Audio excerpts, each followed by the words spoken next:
gusto na mabuti kasi bibigyan ko kayo ng ideas. Ano ba ito?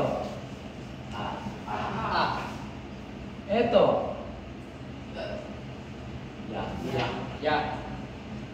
Eto naman. Eto. Eto.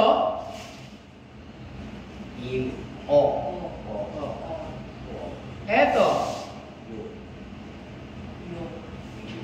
So ano ba napansin nyo?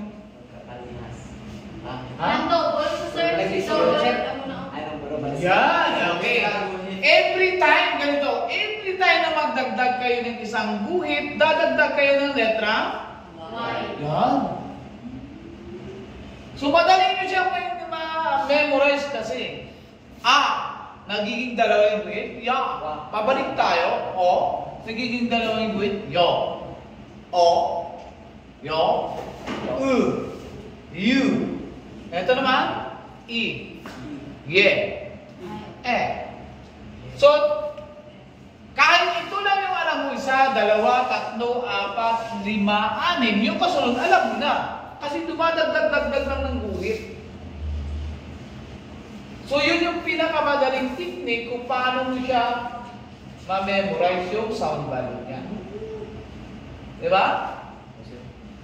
Okay.